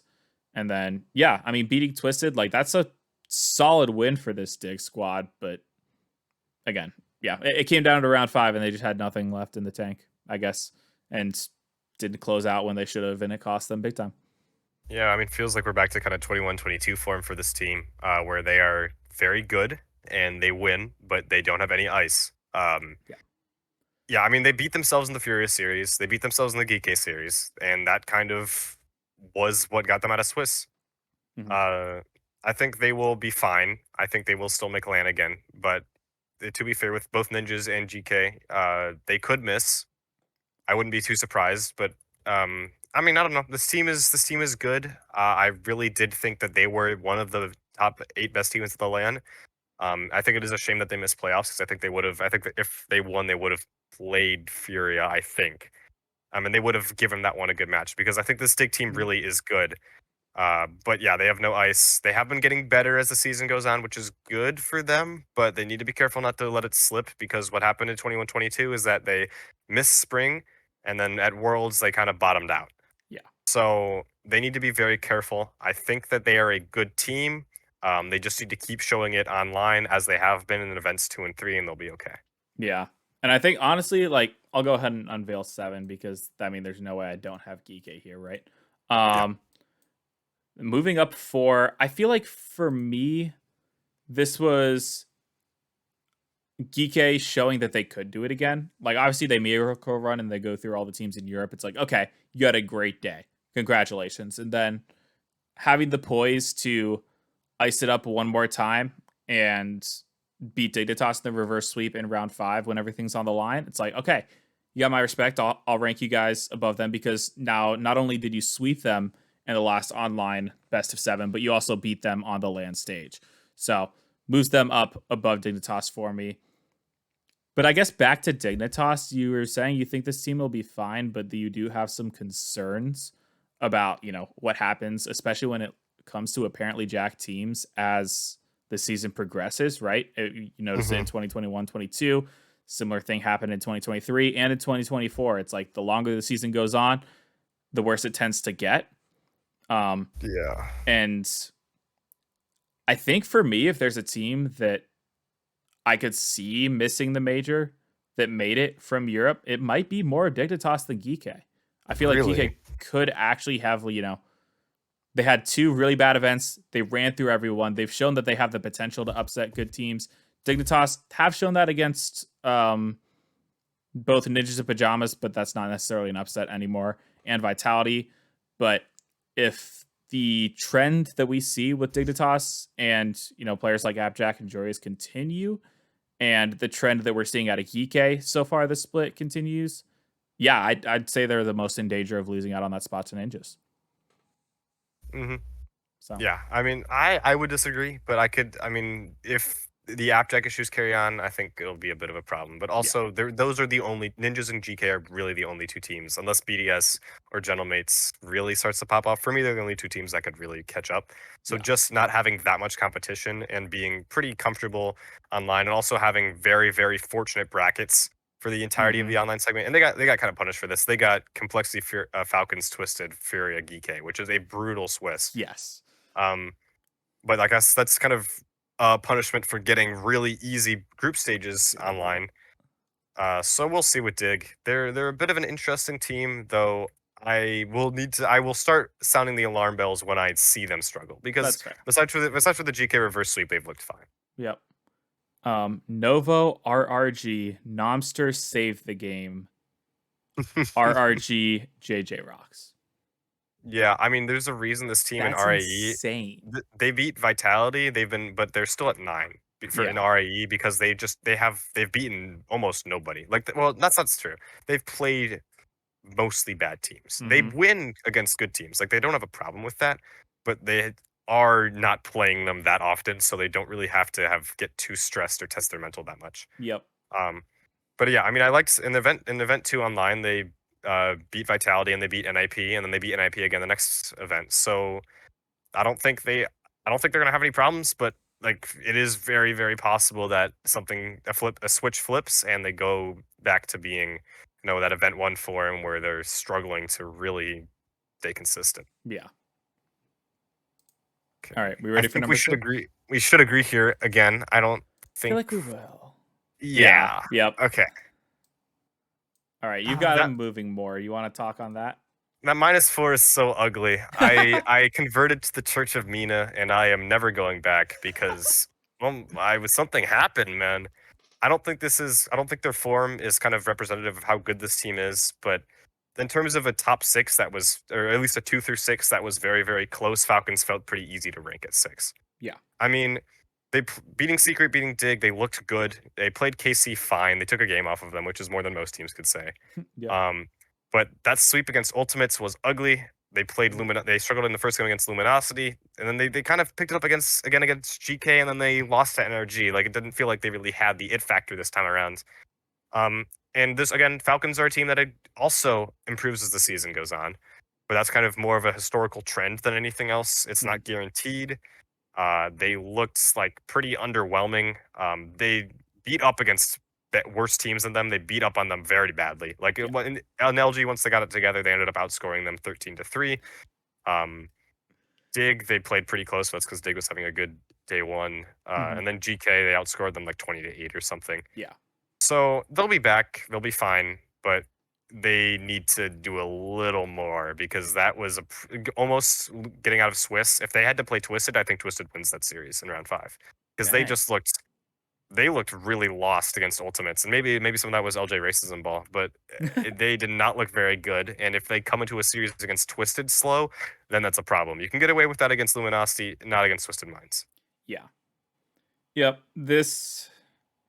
Remember when I said there was a big gap in between 12 and 13 for me? There's also a very sizable gap in between 6 and 7. And I was very much seen on the pitch, mind you, as well. But yeah, there's in no way, shape, or form should it be a 1-place gap in between Falcons and Geeky, but I'll let the aggregate take care of that rather than my own rankings, because I can't just say that nobody is ranked 7th, 8th, or 9th. But yeah, these guys felt pretty comfortable to rank 6th. I very much look at the head-to-head, and, they lost to 3 teams that are above them, in fairness, with Carmine Core, Ultimates, and NRG. But the head-to-head does lead them down all the way to 6. And truthfully, I think that's valid. I think hindsight makes the Ultimates loss look a little bit better than it seemed. But I'm going to be real. Watching that Falcons Ultimates series, like, game 1, I'm sitting there and I'm like, well, this kind of sucks. Ultimates are going to have to go round 5, and then they might face Twisted. And then all of a sudden it's like, wait, they just turned around game 1 and they won game 1, and then it's over. It's like, what the heck just happened? So, I mean, that was a lot of fun cheering for Ultimates there. But I will agree, yeah. But it was I like, think go ahead. What happened to TRK, man? Yeah. This was a really bad event for him. Rawasp was very solid, and Killiers was fine. But TRK, like, really struggled at times. And I think for a region that really has one possible roster move that you could make to improve Falcons, You don't want this to. will not help TRK's case in No. terms of fending off the Nupo transfer move No.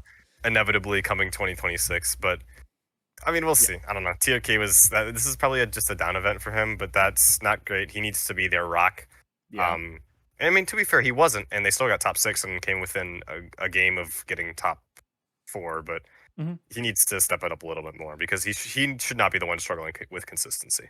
Yeah. I think I was actually very surprised. Everyone's top 20 rankings I did, or top 25 player rankings before the major. I made my own. I'm not showing it. It's really bad. I know, but it's also supposed to be based on predictions, and I just didn't get my predictions right.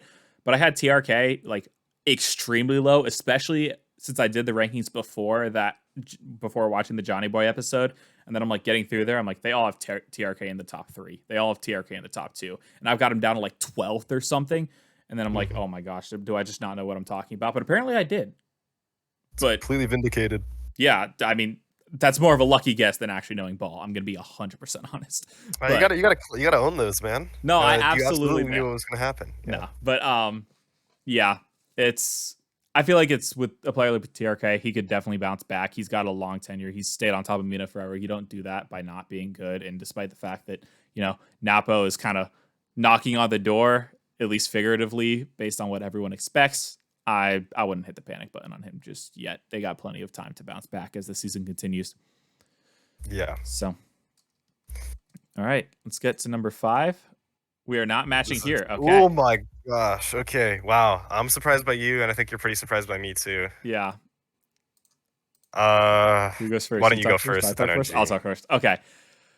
So yeah, head to head, as I keep saying over and over and over again, it leads them down 3 spots. I had them in number 2 heading into the major, and I actually, like, in my predictions, predicted them to win. I was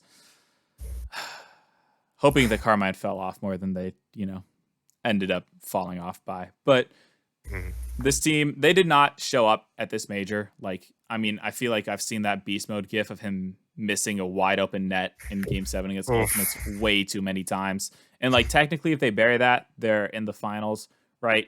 But you lose to Vitality in the Swiss. It's a bit of a bummer. You lose to Carmine, so you're definitely ranked below those two. And then losing to Ultimates here as well.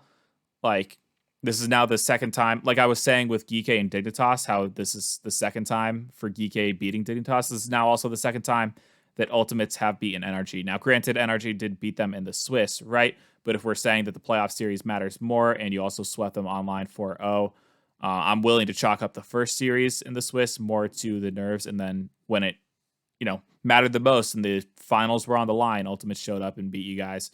And yeah, the warning signs are there. They're obviously going to have to put in the effort to stay on top of North America. A lot of people are predicting Ultimates to be your North American 1 seed heading into Raleigh at the current form. And honestly, I wouldn't be surprised. I would love to see it, but I also have hesitancy predicting. I mean, LJ's gotten a 1 seed without winning an event before, in fairness, but he does have to kind of win an event. But yeah, I got energy dropping, and I mean, I feel like I've said this the entire season, but the warning signs are there. Like, they're losing in Swiss to series that they shouldn't. They're now losing at the major to teams that I would have expected them to beat heading into it. So hopefully they square it up by split 2, but I don't think you can just ride in complacency and get to the major and expect to be making finals. If that really is your goal, you got to actually square things up and take care of business before we even get to that point. Yeah, and DeGerno has called it full tummy syndrome, which I think is a pretty apt way of describing things. I'm not going to talk about energy because there is a lot to say about this 2, 3, 4, 5 range of teams who really could be ranked in any order. Yeah. And for me, Fury at 5 is brutal because this team, like the first day, they looked really bad.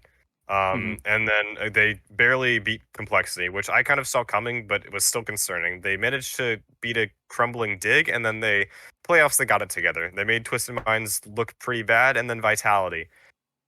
That Vitality series was interesting because they were worse in games 1 and 2, but they were clearly better in games 3, 4, and 5. And then game 6 and 7 rolls around, and I don't think they were supposed to win that game 7. I'm going to pull up the ball chasing replay file, but the game 7 they did not feel like the better team. They felt like they were sitting up against pressure. The game winner was a fluke goal. Yeah, Furio were sitting on defense for like Yeah. over 3/4 of that game in Hmm. Game 7. They were lucky to win. And then Carmine Corp, they made them look silly, but Carmine made everyone look silly on Sunday. So that's not too much of a thing to say. I have them below Vitality because given the sum of each of these teams' work over the course of this season, I think Vitality's is just a little bit better, and they show me a little bit more. Um, Furia, I think top four is their ceiling, unless they get a really, really easy semifinal matchup. But even then, it doesn't feel like they really are able to get past the semifinals. They usually come into LAN and grind the game a bunch and then show up. And this time they had a really, really good online split, which is why I rated them so highly. And then they still grinded to come into LAN. And I was like, okay, maybe this team could actually win. I thought that Furia was one of the two best teams in the major. Well, I guess by my rankings, I thought they were third. But I thought they had a really good chance to win. Hmm. But by the end of day one, they just didn't look anywhere close. No. So I don't know. I mean, I think I've said I don't know about most of these teams. Uh, they're good. They can win. They don't have a problem with clutch. They beat Vitality when it matters. But they are not really getting anywhere past the semifinals. And they almost really embarrassed Sam. Like they got very close to Yeah. having this be a terrible performance. If they lose to Complexity, that's really bad for them. Hmm. But they didn't, so we can leave the Justin Herbert what ifs for another day. And they managed to make top four against Vitality, which is probably what they would have hoped for. But I don't know. This team's ceiling is the semifinals. It feels like that. And for that reason, because they don't really feel like a team that has the capacity to win, and I believe that they did, and they proved me wrong, I can't justify ranking them any higher than this. All right. That's valid. Um, I'll touch on Furia later, obviously. I think the one thing I will bring up is you know what the Fury Complexity series reminded me of? And like especially with how close it was, etc. Copenhagen, round 3, Carmine Core versus And Complexity. yeah, hmm It's like I don't know if I panicked as much with Furia getting played that close to Complexity because it was like, well, they also did this a year ago against Carmine Core of all teams as well.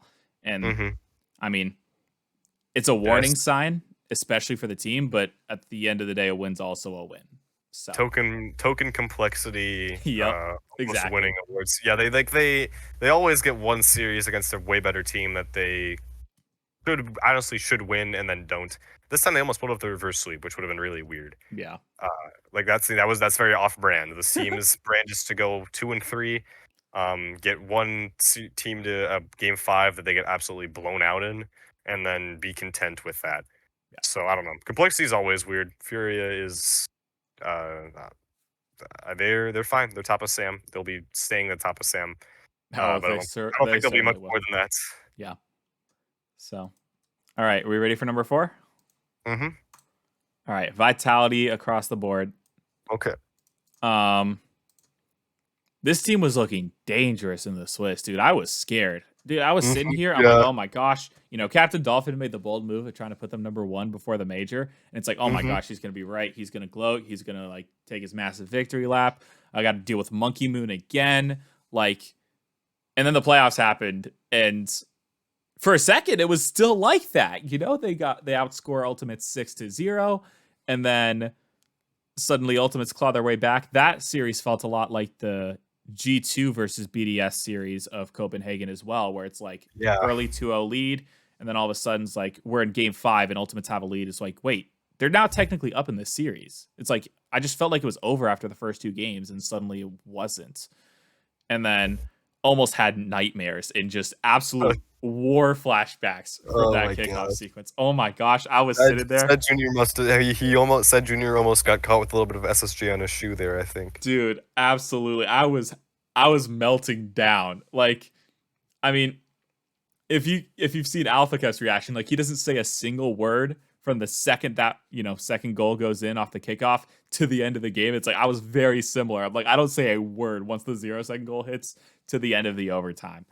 Like that was so stressful. But then they just ended up falling apart. Like I feel like if they win that, they probably win, make top 4, and they are not on the same side of the bracket as Carmine, so they probably they face Ultimates or no, they wouldn't face Ultimates. Ultimates would be on the other side, obviously. So they'd face NRG or Falcons, and so that's probably a finals trip for them in all honesty. And instead, now they lose here. They lose to Furia because can't have Vitality and Furia facing off and not going 1-1 against each other at the major. So, Yep. but yeah, this I was so ready to be like, oh my gosh, they're back, but I'm not convinced. Like, if the playoffs is what matters most, why didn't you show it to me then? Yeah, I mean, I've been going back and forth on this team the whole season. Like, event one, are like, okay, this team is top in the world, and then they kind of events 2 and 3, they're like, maybe they're not. Then the major hits and they get through Swiss easily, and they're like, yeah, okay, this team is back. And then they throws 2 straight 2-0 leads, including a game 7 against Furia. They really should have won. Mm-hmm. So it's hard to say. I think this is setting up pretty nicely for Monkey Moon to swoop in and win Worlds at the end of the year again. Absolutely. But yeah, for now, I think 4 is a good spot for them.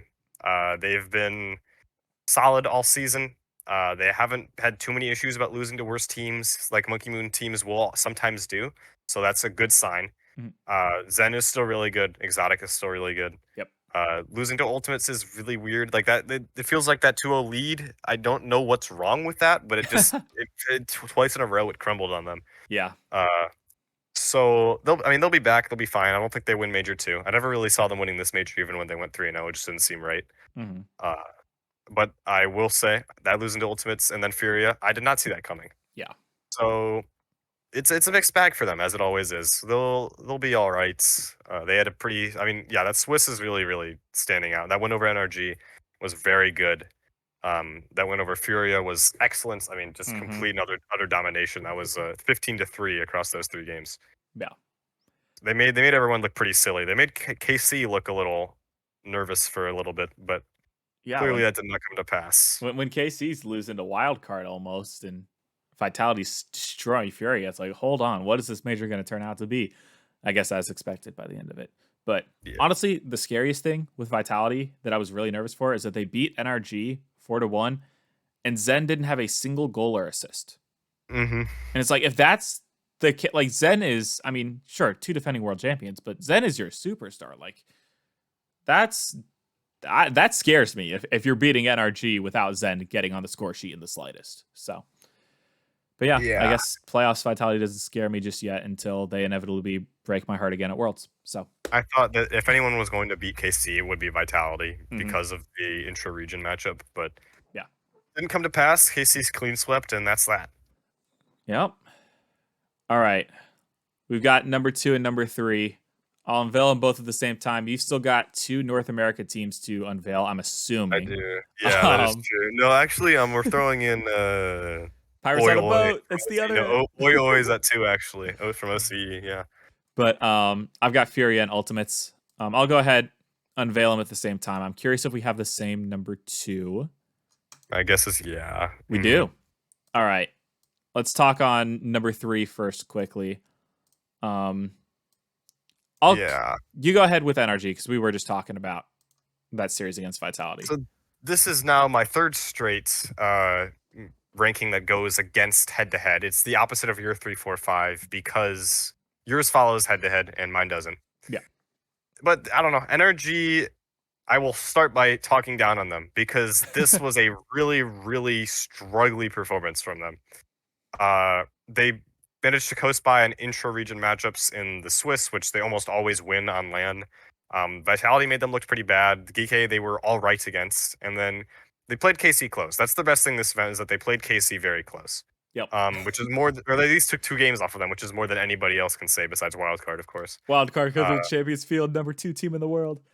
They beat Falcons while Falcons weren't looking that good, and they got beaten by an Ultimate team that they have been beating. Their regional 3 looked pretty bad. Like overall, it wasn't just that they had like one bad series. They looked pretty bad against everybody.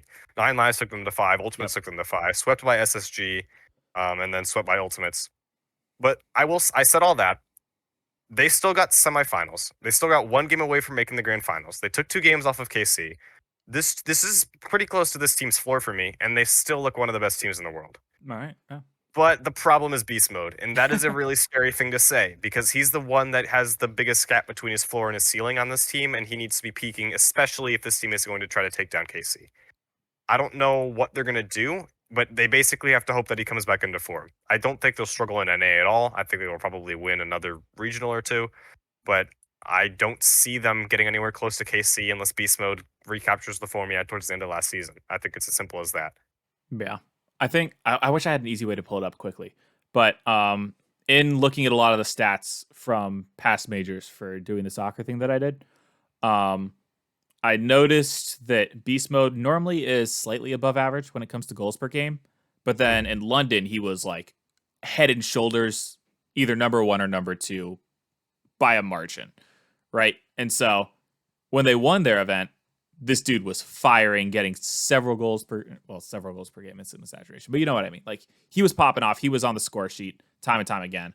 But if he's not, yeah, that's you're not winning the event. So yeah, beast mode being the problem, like I mentioned it earlier with the game 7 miss, like are they technically still very, very close to making that final and probably being ranked number 2 in maybe both of our sheets? Yeah.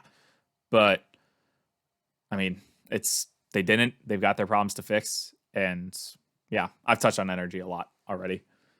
So, Mhm. um, in terms of Furia, though, and I'll definitely transition this into my number 2 ranking as well. Furia and Ultimates, they don't have a head to head, right? It's just kind of who did they play? Who did they lose to? Who did they beat? How did they get here? I don't want to go off the fact that Ultimates made it to the final and Furia didn't, because like if Furia is on that side of the bracket, there's a good possibility that they also make the finals. And I mean, they both got 4-0'd by Carmine Core. And so as we're working down, like, how do I distinguish between Ultimates and Furia? Um, Furia had the better loss, in my opinion. Not that it looked good on the pitch, but the team that they lost to was higher quality than NRG. We saw that on the pitch. Um, but along with that, that means that their playoff win was slightly higher quality as well. But when it comes down to like the individual series score and how they played them, Ultimates were able to beat Vitality in game 6. Furia had to go to game 7. Along with that, Furia's loss was pretty embarrassing to Vitality, while Ultimates still did play NRG at least pretty decently. And so that gives me the edge with Ultimates going over Furia. I almost like, if it doesn't go that way, there's a very distinct chance that I have Furia ranked at number 2 and piss everybody off here. But I do still have to go with Ultimates at 2. It's bold. I'd love to move them up to number 1, but of course no one's passing this Carmine Core squad, and you do have to like unfortunately win something before I rank you at number 1. Yeah. But yeah, that's what I've got for 2 and 3. Yeah. So I said earlier there were 3 pairs of teams that I were agonizing over. That was Dignitas and Twisted Minds, who I actually swapped while you were talking about Dig. I swapped them. And then I had Furia and Vitality, and then Ultimates and Energy, because Energy's body of work over the past season has just been so impressive that it is very hard for me to move a team above them. But Ultimates had a very, very good event, and Yeah. enough to overcome the head-to-head with Energy actually. So this makes 4 teams that have ignored the head-to-head for. Wow, this is this will go over well, I'm sure. But this team just did so much. They swept Falcons. They beat Vitality. They beat Energy. They got the rematch done. They look pretty bad against Carmine Corp, but again, you can only fault them so much.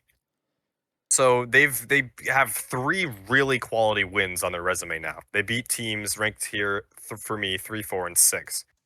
It is rare that you come across a team that doesn't win an event that has a list of wins that strong. Yeah.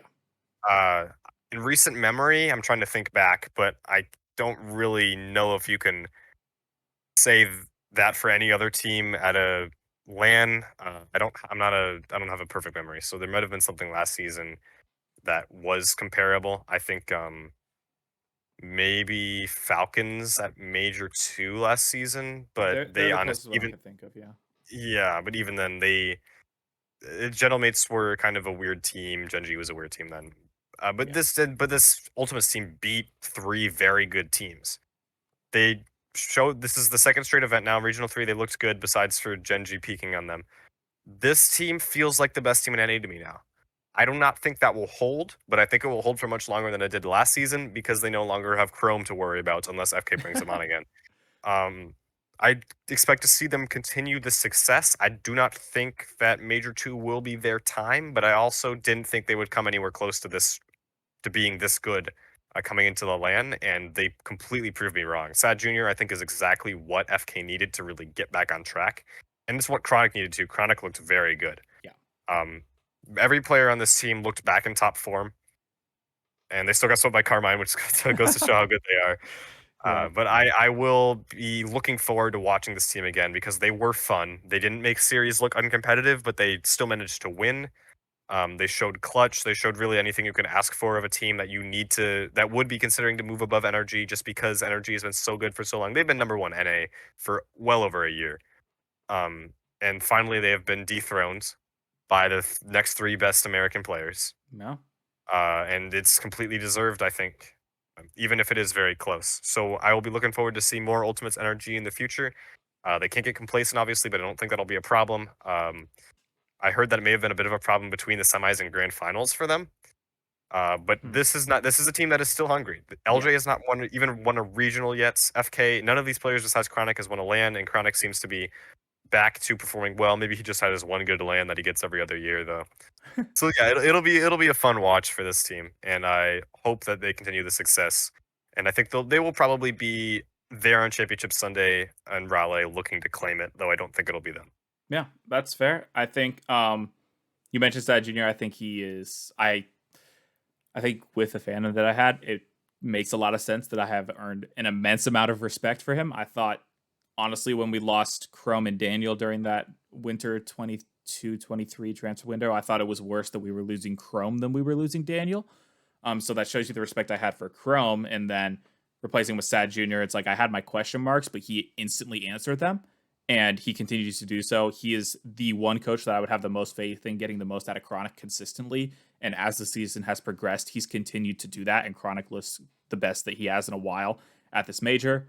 But as you were mentioning, there are wins. Like, I feel like that Ultimates Falcons series is so weird that I almost forget they even won that. Yeah. Like, similar to the way in the Vitality series that they faced, where it's like both of those series, it's like you don't expect them to win. I assume it's over, right? You're losing 2-0 in game one. It's like, all right, well, they're probably just going to lose this to Falcons. Maybe they get a game, but they're going to go to round 5. No, they swept that 3-0, and it's like, wait, did that actually just happen? And the same thing with Vitality. Oh, you dropped the first 2 games. You're probably going to lose to Vitality. Nope, you beat them. What the heck? The NRG win feels a lot more real because it was a more competitive series, and we've actually seen it before as well. But it's like, I feel like this team has actually taken 2 wins where it's like, oh my gosh, did they actually just win that? And it almost like, because I'm questioning if they just did that, it's almost like a little bit of hesitancy to actually rate them where they deserve to be rated because it felt so unlikely. So Yeah, I mean, but I think they've proved it to me, and yep. they had a weird regional 1, but regionals 2 and 3 were better. 3, they looked like the best team in the event, besides for whatever Genji did. And then they followed it up with a really good land performance.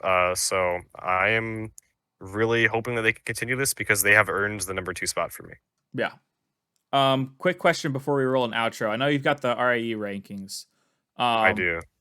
Do you have a quick link where I could open those up? I kind of want to see what those look like. I know you're doing this list based on opinion, but it'd be cool to see what the computer thinks of how the teams stand right now. So I do. This is all pre-roster move, and Okay. I am not a big fan of everything below 12. All right, that's valid. So we will see. It'll be a bit of a couple grains of salt. I think after the roster moves, it'll look a little better, but it really likes Mina right now. Mm-hmm. Um, That's a it, gap in between yeah. Carmine and Falcons. Mhm. That's Falcons at 2. Hold on. Whoa. Yep. Okay. Yeah. Oh yeah. It also doesn't like NA that much. So I mean, I have a hard it's time blaming it though. So it's not. I don't know. It's because it believes NA is about as good as Mina based on land results, but mhm. Energy, obviously, neither Energy nor Ultimates have been as dominant as Falcons have been. So that's why they're below. And then EU kind of gaps every other region in rating by about 50 to 100 points. So that's why Vitality is above those 3 teams. Yeah. So it's like it's not great. But I don't know if there's much I can do in terms of getting NA back up because the alternate system I used had that would have gotten NA a little higher up did worse this time around. Mhm. So I will have to do some digging around to fix. Well, I say fix. I don't want to touch it too much, but hopefully it will correct itself as the season goes on. Though what will normally happen is that this kind of 1st through 7th group will probably get even further ahead of itself, and Falcons especially. Falcons Mhm. and Furia will open up a bit more of a gap because they play basically nobody for most of the season. Yeah. But that's the situation, yeah. I will also like to point out Luminosity at 27, if you scroll down a little bit. Yeah. Highest an APAC team has ever been tied with Elevate at the very end of 22-23, but this is a system that is much, much less friendly to APAC and SSA than that one was, Wow. and they are still at 27. All right. Well above Chiefs too. And you can see Yep, ZNTRX Chiefs are at definitely. 26 as well. I will say that. Mm-hmm. Yep. Well, if you want to find this, what's the easiest way to do so? So this is linked either Like, on my just the Twitter, website. in my Twitter bio, twitter.com/PyroBlockX. It should be on my link tree. Yeah. But it's also just pyroblocks.github.io. And then you can send me angry DMs about how these rankings are wrong, which I have gotten. And to be fair, Yeah. they're pretty bad, but it's a fun project. Yeah. And I mean, I'm not the only. Yeah. that's the whole point of it. It's fun projects, right? Like, Mhm. obviously, not everything's going to be a hit. It's impossible to predict everything perfectly in this scene, but a lot of fun to talk about it. So, And one of my friends does also have their own rating system. Theirs is has a more reasonable top 10. Theirs is KC Energy, Ultimates, Vitality, Furia, Falcons, Twisted, NIP, GK, Dig, all right. which is a little bit more of an order that most people would find acceptable. Yeah. Compared to whatever this is doing. It really likes Twist. It really likes Mina. I gotta fix that, man. They're not that good. Yeah. It is taken on my Mina bias, which is a real shame because I feel like that is a statement I would have really not liked to hear myself say about a year ago. Yeah. Because I thought Mina was bad, and then they've looked good, and then they disappointed me. So never again. Falcons will be going into the next major at 7 for me. Wow. No. Yeah, I'm saying it now. Doesn't matter if they three-peat. Doesn't matter if they don't drop a single game. They're gonna be 7. That's how it Dang. is. All right. Well, that wraps up the top 20 portion. Wes, do you have anything you want to shout out before we close out? Not really. There will be. Will the full reveal be after or before this video comes out? It'll be after. So I haven't done any of the math. I like to do this where I unveil the rankings without seeing too many people's top 20 lists, just so I do get surprised by some of the stuff and it isn't like, oh, I've seen this on other people's rankings before. But also because of that and the fact that when I did the shorter video revealing the aggregate, it would end up spoiling the stuff that we did here. I'm going to do this one first, and then the day after this releases, we'll see the aggregate, and everyone will get to go through that. So, Okay. Well, then you guys should subscribe to Martian Turtle so that you will be notified when that video comes out. And thank you for having me. It's been a blast, and hopefully there will be some of these takes won't age terribly, though inevitably most of them will. I feel that. I certainly feel that. But thank you for coming on. This was a ton of fun getting to talk to you. Get an idea of how the RE rankings work as well. I haven't really dove into those as much as I'd like to, but also curious to get your opinion and talk about these teams as well. So yeah, thanks for coming on. Thanks for joining the project. Thanks for all the help behind the scenes. I know you helped with adding up the aggregate for us so we could unveil that for the last episode so I didn't get everything spoiled for myself. So I really appreciate that. And yeah, it's great to have you on board. So, all right. Yep. Aside from that, thank you all for watching. I'll catch you guys tomorrow with the entire aggregate if you are interested in that. We have the 10 people lined up, but I got to get to adding that up together now that I can look at everyone else's rankings. So hope you all enjoyed, and I'll catch you guys next time.